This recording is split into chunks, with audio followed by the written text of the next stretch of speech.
따라서 지금 주식시장의 변동성이 심각한 만큼 투자자분들이 대거 부동산 시장을 또 유입될 가능성이. 구독, 좋아요, 알림 설정까지. 안녕하세요, 반갑습니다. 이경민의 부동산 하이킥의 이경민입니다. 자, 얼마 전 이 미국에서 FOMC 회의를 해서 거기에 대한 결과 발표가 나왔습니다. FOMC란 미국 연방준비제도죠. 미국의 중앙은행, 우리나라로 치면 한국은행입니다. 거기에 산하위원회라고 보시면 되고, 이 미국 연방 공개시장위원회입니다. 특히나 미국 통화정책과 금리정책의 경제 전망 및 방향성을 좀 제시할 수 있는 중요한 회의라고 보시면 될 것 같은데, 이 미국의 통화정책과 금리정책에 따라서 세계 경제의 흐름이 바뀔 수 있다. 우리나라 또한 마찬가지 미국의 금리, 통화량에 따라서 우리나라의 경제 상황도 영향을 크게 받는 상황이기 때문에 반드시 아셔야 될 부분이고, 거기에 대해서 오늘 조금 설명을 드리도록 하겠습니다. 이 FOMC랑 우리나라 부동산 시장이랑 무슨 관계 있냐? 이 미국의 금리 인상 조치가 언제쯤 나올 거고, 이 미국의 금리 인상 조치가 나온다면 우리나라 또한 금리 인상 조치를 할 수밖에 없는 상황이 나올 수밖에 없습니다. 그리고 미국의 지금 제가 앞전 영상을 토대로 미국의 장기 채권 금리가 계속 올라갈 거다라고 이제 말씀을 드렸죠. 그렇다면 미국의 이 채권 금리가 계속 올라간다면 우리나라에 있는 외국 자본들이 유출될 가능성이 있기 때문에 우리나라 또한 미국의 장기 채권의 금리 추이를 계속 봐야 되고, 미국 금리를 계속 눈여겨봐야 됩니다. 결국 우리나라의 금리 인상의 조치에 관해서 우리나라 대부분의 부동산을 소유하고 있는 이 소유자분들, 투자자분들이 가장 민감해야 할 수 있는 부분일 수밖에 없기 때문에 제가 오늘 꼭 말씀을 드려야 될 것 같아서 영상을 준비했고요. 총 5가지 정도로 제가 큰 틀에서 여러분들에게 좀 말씀을 드리려고 합니다. 그럼 과연 기준금리를 언제까지 동결시킬 거냐에 대한 답변을 예전에도 계속 똑같은 답변을 하고 있습니다. 2023년까지 기준금리 동결시키겠다라고 제롬 파월 연준 의장이 계속 얘기하고 있죠. 이번에도 똑같이 발표가 되었고, 이 금리 인상 점도표라는 게 있습니다. 이 18명 연준 의원들이 익명으로 앞으로 기준금리를 언제까지 동결시킬 거고 언제 금리 인상이 나올 건지 체킹하는 게 있습니다. 이 점도표라는 건데, 올해 2021년 금리가 인상될 것이다 라고 전망하는 18명 의원 중에 1명도 안 나왔고요. 내년에는 4명 정도가 금리 인상이 될 것이다. 그러면 나머지 14명 정도는 금리 인상 조치 안 나온다, 내년에.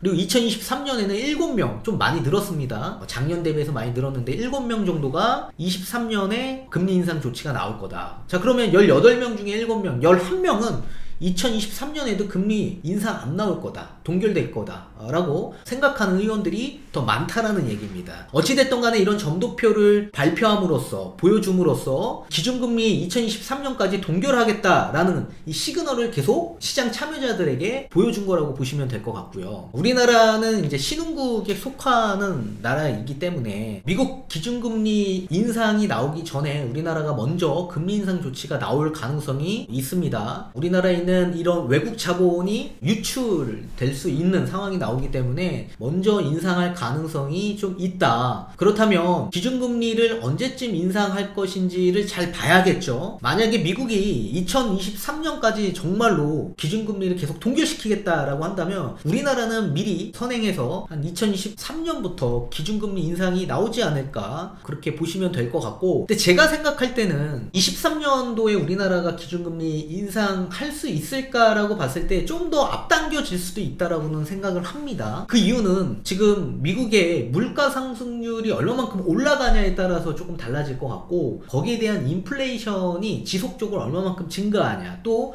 이 실업률이 얼마만큼 개선이 되면서 고용이 언제쯤 완전 고용 회복이 될 것이냐에 따라서 기준금리가 인상되는 시기가 반드시 나올 건데, 제가 보기에는 조금 더 앞당겨질 수 있지 않을까, 그렇게 예상을 해봅니다. 그 이유는 좀 뒤에 가서 설명을 드릴 거고, 그렇기 때문에 제 생각에는 한 23년도에 기준금리를 올리지 않을까, 그렇게 예상을 하고, 그러면 그에 앞서 2022년 정도에 우리나라가 기준금리를 좀 인상할 가능성이 있지 않을까, 그렇게 유추해 봅니다. 지금 가장 대두되고 있는 부분이 인플레이션입니다. 물가 상승률이 지속적으로 올라가면 인플레이션이 계속 증가하는 겁니다. 근데 올해 같은 경우에 물가 상승률을 2.4%로 보고 있어요. 물가 상승률 같은 경우에는 거의 한 미국에서는 2%대 기준으로 보고 있는데 그거를 좀 상회했죠. 지금 미국의 물가 상승률이 한 1.5% 정도 나오는데 장기 채권 금리 10년물이 지금 거의 금리가 한 1.6% 나옵니다. 다행히 지금 비슷비슷하지만 물가 상승률이 채권의 금리보다 높게 형성된다면요, 이 채권을 소유하고 있는 분들은 수익이 하나도 없습니다. 오히려 마이너스 납니다. 그러면 당연히 매도할 수밖에 없겠죠. 아무런 실익이 없고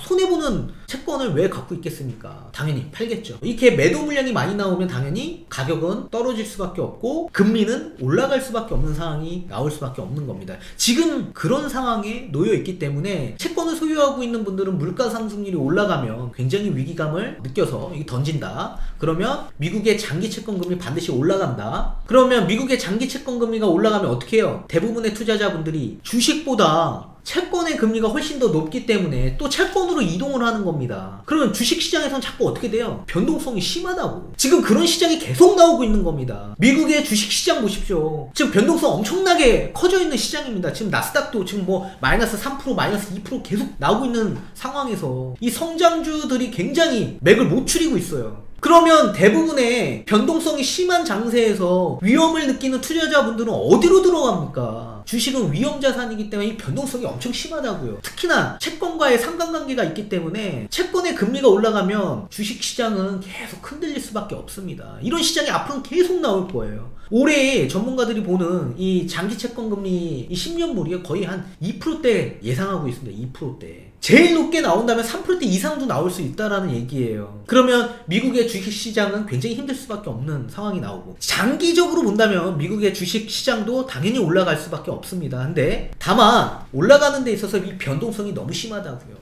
계속 인플레이션에 대한 문제 제기가 계속 나오고 있습니다. 뭐 우리나라뿐만 아니라 특히나 미국에서는 마찬가지죠. 얼마 전에도 지금 부양책 1조 9천억 원이 통과가 됐어요. 그럼 또 대규모 부양책으로 인해서 인플레이션 증가 속도는 더 빨라질 겁니다. 근데 예전에는 이 인플레이션에 대해서 인플레이션이 되기 이전에 미리 사전 대응을 해서 금리 인상이 나왔어요. 근데 미국에서 뭐라고 얘기했습니까? 인플레이션보다 더 중요한 건 완전 고용 회복에 있다. 고용이 완전히 회복된 이후에 검토하겠다.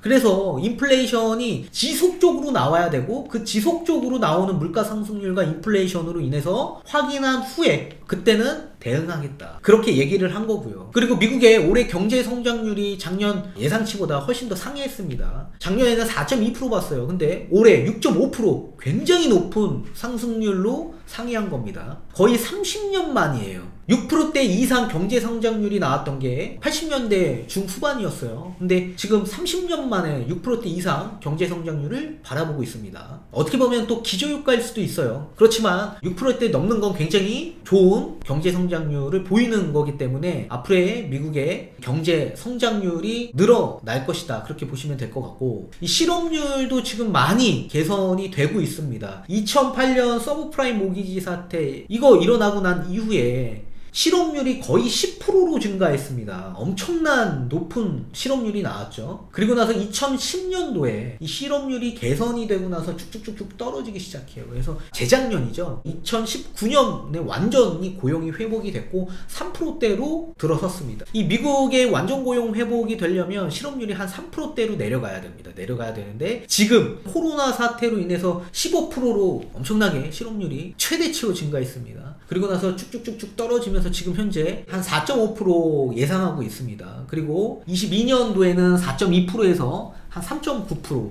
이제 3%대로 진입하는 거고, 23년에는 3.7%에서 3.5% 정도로 실업률이 이제 개선될 것이다. 그렇게 전망하고 있기 때문에 2023년 정도가 되면 완전히 고용이 회복되는 단계라고 보시면 돼요. 그러면 이 시기 때 한 22년, 23년부터는 이 미국에서 테이퍼링이 나올 가능성이 굉장히 있습니다. 이 테이퍼링이 나오고 난 이후에 금리 인상 조치가 나올 것 같아요. 그러면 2022년부터 23년까지 미국에서는 테이퍼링, 이 장기 채권 매입을 축소하는 이런 시기가 나올 거고, 테이퍼링이 나온 이후부터는 기준금리를 인상할 가능성이 매우 높겠죠. 자, 그리고 장기국채를 지속적으로 매입하겠다, 그렇게 발표를 했는데, 지금 특히 이 주식시장의 변동성이 너무나도 심합니다. 그 심한 이유가 지금 장기 채권의 금리가 계속 올라가고 있기 때문에 채권 금리가 훨씬 높으면 채권으로 갈 수밖에 없는 상황이 나오니까 이게 계속 변동성이 심한 겁니다. 그러면 시장 참여자들이 원하는 건 뭐예요? 결국 장기 채권을 대량으로 매입해달라. 대량으로. QE 양적 완화, 이 오퍼레이션 트위스트라고 해서 OT 또는 일드 커브 컨트롤이라고 해서 YCC 해달라 라고 하는 겁니다. 아무튼 이 용어에 대해서는 모르셔도 될 건데, 대량으로 장기 채권을 매입해달라는 겁니다. 그래야지 채권의 금리가 떨어지고, 장기 채권의 금리가 떨어지면 주식시장이 안정화되기 때문에 대량으로 해달라고 하는데, 아무튼 연준에서는 그거 다 안 된다. 우리 지속적으로 지금 장기 채권 매달 1200억 달러 매입하고 있기 때문에 이거 그냥 지속적으로 하겠다, 그렇게 발표를 한 겁니다. 그러면 이렇게 주식시장이 앞으로도 계속적으로 변동성이 심한 장세로 계속 흘러간다면 안전자산을 지칭할 수 있는 부동산 시장으로 다시 유입될 수밖에 없는 거 아닙니까? 미국의 주식시장이 흔들리면 우리나라의 시장도 흔들리는 겁니다. 흔들리는 거예요. 지금 코스피 3000 갔다가 내려가고 오지 않았습니까? 이거 FOMC 발표로 인해서 미국의 앞으로의 전망, 이 경제 전망이 어떻게 흘러갈 건지를 우리가 유추하면서 부동산 시장도 대입해 가면서 우리가 대응하고 대처해 나가야 된다. 따라서 지금 주식시장의 변동성이 심각한 만큼 투자자분들이 대거 부동산 시장으로 또 유입될 가능성이 저는 높다라고 보고 있기 때문에 부동산 시장 아직도 뜨겁습니다. 걱정하지 마십시오. 그리고 2023년까지 기준금리 동결, 그렇다면 우리나라의 기준금리 인상 조치를 잘 봐야 되고, 그 시점은 제가 보기엔 2022년 정도가 될 것이다, 그렇게 얘기를 드리는 입장이고, 금리가 인상이 된다라고 하더라도 급격한 금리 인상만 나오지 않는다면 부동산 시장은 금리 인상이 된다라고 하더라도 흔들리지는 않을 것 같습니다. 잠시 조정은 있을 수 있어요, 금리 인상 조치로 인해서.